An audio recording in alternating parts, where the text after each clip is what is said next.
Les responsables de la mission semblent vouloir éviter les scandales survenus lors de la dernière mission des Nations Unies.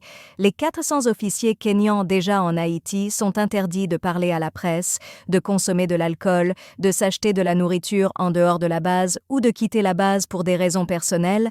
Tout contact individuel avec des personnes extérieures est formellement interdit. Les policiers ne reçoivent pas de visite amicale. L'utilisation du téléphone portable ne leur est pas interdite. Mais pour des raisons de sécurité et de confidentialité, les policiers ne sont pas autorisés à publier sur les réseaux sociaux des photos ou des vidéos d'eux en mission, à l'exception de celles qui ont été officiellement diffusées par le Bureau de communication. Plus d'un mois après le débarquement du premier contingent de Kenyans en Haïti, l'insécurité continue de terrasser Port-au-Prince et plusieurs villes de province. Le gouvernement a décrété un état d'urgence sécuritaire dans 14 communes des départements de l'Ouest et de l'Artibonite.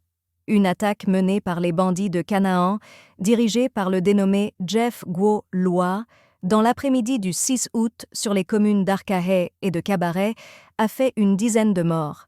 Dans son bilan partiel, présenté 15 jours après cette proclamation, la police haïtienne a annoncé avoir tué 104 bandits et saisi 19 armes et 9 véhicules lors d'opérations menées dans l'Ouest et l'Artibonite.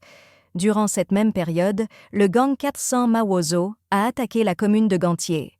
Le 21 juillet, les assauts du gang sur cette commune de 60 000 habitants ont poussé près de 6 000 personnes à fuir leur maison. Plus d'un mois après le débarquement du premier contingent de Kenyans en Haïti, l'insécurité continue de terrasser Port-au-Prince et plusieurs villes de province. D'autres attaques ont eu lieu à Gressier et dans l'Artibonite. Le 30 juillet, les forces policières haïtiennes et kenyanes ont annoncé avoir mené une opération dans la commune de Gantier pour repousser les bandits. Un jour après, les gangs sont revenus.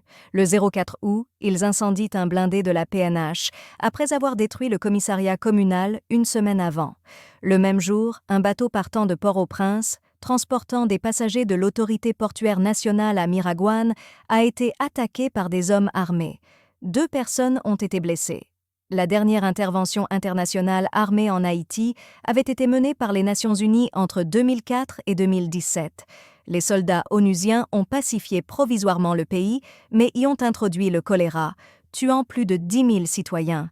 Ils ont également été impliqués dans des dizaines de cas de violation des droits humains et de violences sexuelles. La force kenyane semble vouloir tirer des leçons de cette intervention. Un règlement interne prévoit des sanctions comme la suspension, l'isolement et éventuellement le renvoi définitif au Kenya des contrevenants. Les policiers participent à des séances de formation intensive régulières et des entraînements conjoints avec la Police nationale d'Haïti, PNH, à l'Académie de police. Les policiers kenyans sont à fond dans cette première phase de la mission dite phase de prédéploiement qui durera jusqu'en septembre 2024, selon la source officielle.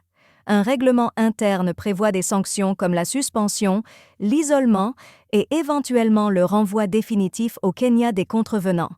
À ce jour, 400 policiers kenyans évoluent dans leur base située à Claircine sous le commandement de Godfrey Otunge. De nouvelles troupes sont attendues à Port-au-Prince dans un contexte où les autorités haïtiennes et kenyanes se plaignent du manque de matériel pour ces renforts.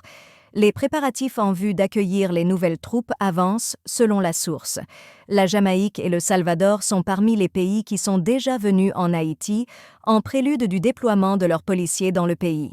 Les journées de travail sont planifiées un jour à l'avance. Dans le camp, les troupes sont divisées en sections.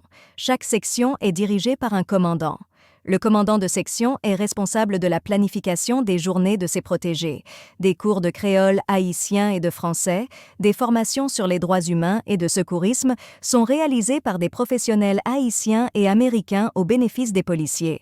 Les policiers profitent de leur temps libre pour écouter de la musique troubadour haïtienne, du benga ou du kapuka, parler avec leur famille restée au Kenya ou faire de la musculation.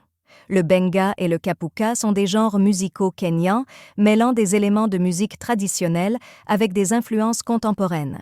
Le 30 juillet 2024, un policier kenyan a été blessé lors d'un affrontement d'une patrouille kenyane avec des individus armés au centre-ville de Port-au-Prince.